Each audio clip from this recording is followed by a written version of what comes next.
Welcome back. So now that we have our new package right here, we need to figure out how to actually use the NT framework. And of course, in order to use that, we are going to need a couple of packages. Now, there's a link in the description for this ASP.NET Core tutorial right here about how we use it in MVC and in Razor. Now, I'm using it in a different way because I'm of course using, in my case, webapi, and I'm actually also using the clean architecture or the onion architecture. So it's a bit different the way I'm going to do it, but still there's a lot of good reference in here, and maybe it's more for you to use this setup if you want to. But there's a lot of things we can talk about from this guide anyway. I've jumped to the Getting Started guide. I'm all the way down to create the database model because that's actually where I want to start.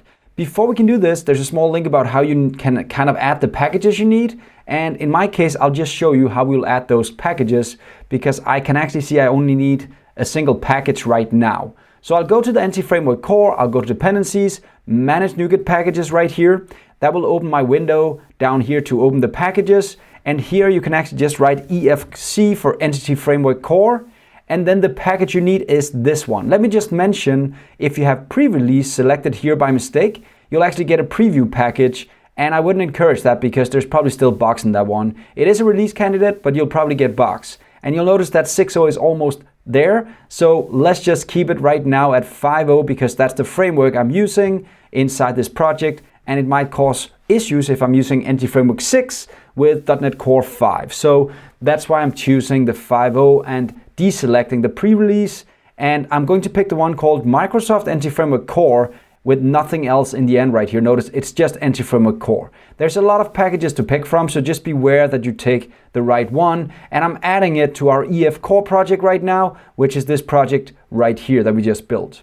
I'll just press the plus and I'll say install, and we've added it right now. If you're using Visual Studio, you can do the same thing. When we have that package installed, we can create what's called a DB context. Now the DB context is actually our connection to the database. It's where we both figure out how we can connect to the database. That's kind of the options right here. We pass in, we get information about how we can connect, username, password, if you need that, and also what kind of database are we going to create, what are we communicating, like we're going to have a different protocol, if it's the SQL database, or it's SQLite, or it's some other relational database, MySQL, it's going to be a different protocol. So that's why in the options right here, we can actually explain to the system how we want to communicate with the database. That's one of the things the context takes care of.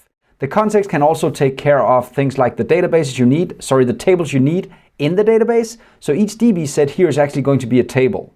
We'll talk more about that, of course, but let's just set up the context so we know what the next step is to actually create these different tables. I'll go back to my code, and inside I'll just hide this. We don't need any more packages right now. I'll go inside the root of my project. I'll add a new class right here, just a class, video application context.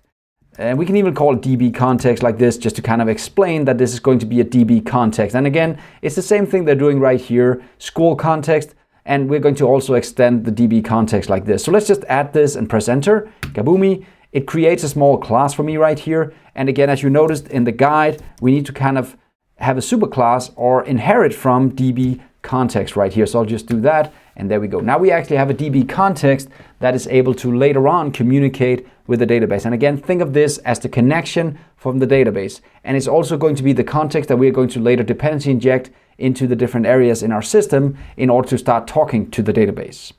In order to use this, there was another thing in there. They made a constructor, and the constructor, they passed in something called DB context options, where we explained that we're going to use this current context in order to communicate to the database, and then they just called it options right here in the end, like this. So now we've kind of set up the same thing like they have in the guide, except for one thing. So if we look at the guide again, we need the kind of the base options right here, and that just means that we want to send these options to the DB context superclass.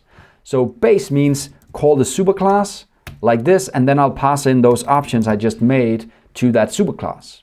So now we've kind of set up the context with the minimum requirements, and let's just move those to a single line right here so it looks a bit more slick. There we go. So now we have pretty much set up the context that is used to communicate with the database. We need more. We need to set up the tables. We need to use the context. So there's still a lot of work, but that's all it takes to create the context itself so we can start communicating with the database. And the context, again, is a way to talk to the database. We are extending DB context, which is part of a package that you guys just downloaded from the Nuget setup called Entity Framework Core.